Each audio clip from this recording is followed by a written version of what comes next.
So, Robin, who have you seen so far? You're very sweet to tiptoe around it. But can I just say this? I've seen Jason. I know about the baby. My staying has nothing to do with him, or the fact that I want to strangle Carly. Oh, well, don't worry. That's at the top of my to-do list. I guess that last remark might seem a little uncalled for, but that's a long story. Well, I think because... AJ. Oh, so obviously you know about the relay race aspect of that pregnancy. Yeah, AJ thought he was the father at one point. I just, thank God he was wrong. He wanted the baby. He didn't feel cornered or trapped. Robin, he spent one night. No, not even one night. He spent one evening with Carly. He was drunk. He hardly remembers it. He told me the reason he thinks he did it was because I'd broken things off between us. So when he realized the baby might be his, you would think trapped is exactly how he'd feel, right? He didn't. Did he want the baby? Did he get excited about it? Did he plan for it? No.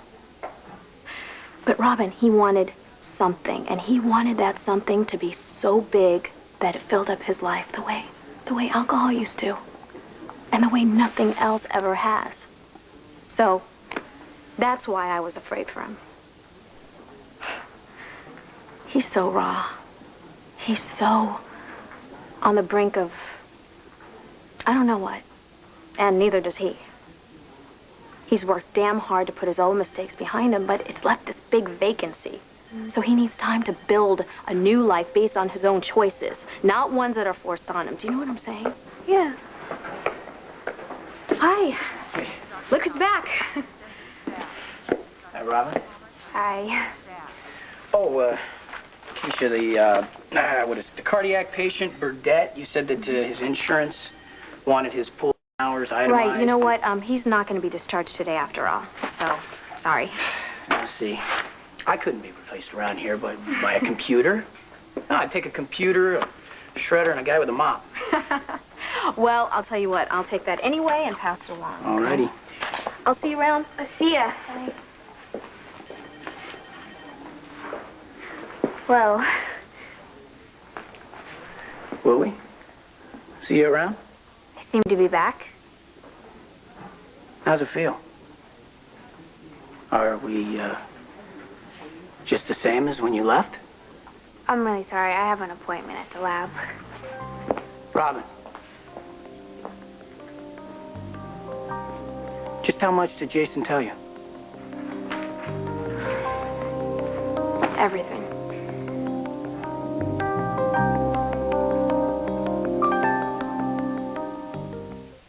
You knew about Jason and Carly?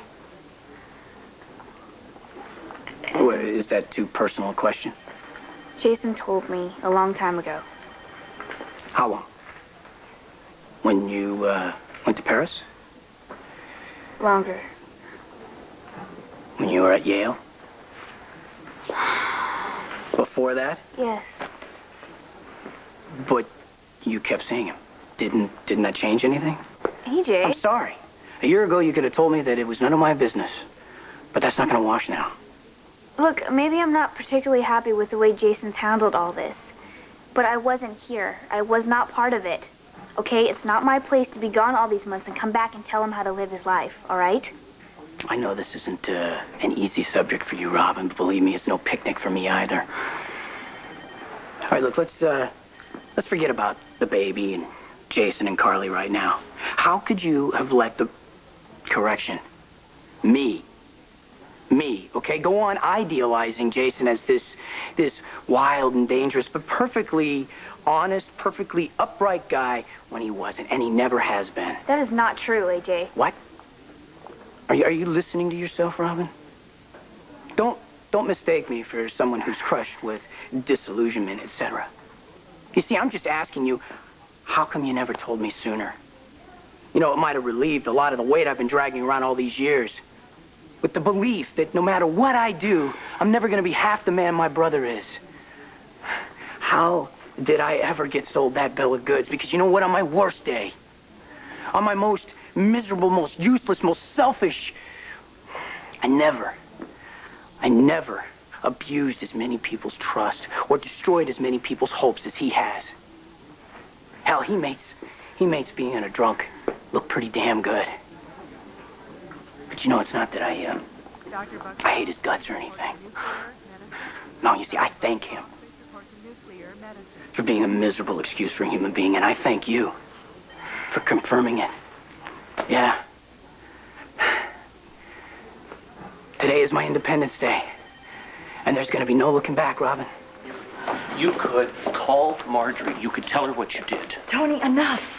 I don't want to hear any more about the baby. Fine. Then it's going to be on your head if anything happens to that child because he's in the care of that animal. You don't know. None of you do. Everything you think you know is wrong. Sorry you had to hear that. Not as sorry as I am that you had to say it. You were Jason's doctor. You held his brain in your hands. Was it an animal's or a human being's? And you grew up with him. Your carelessness almost cost him his life. How could you have never taken the time to try and figure out who your brother is? You know, both of you are putting so much value on this little baby's life, and none on Jason's at all. Don't you know that he would die for this child? No matter whose it is or should have been? Well, maybe he would die for it. But what comfort is that when the life he's chosen could end at any moment?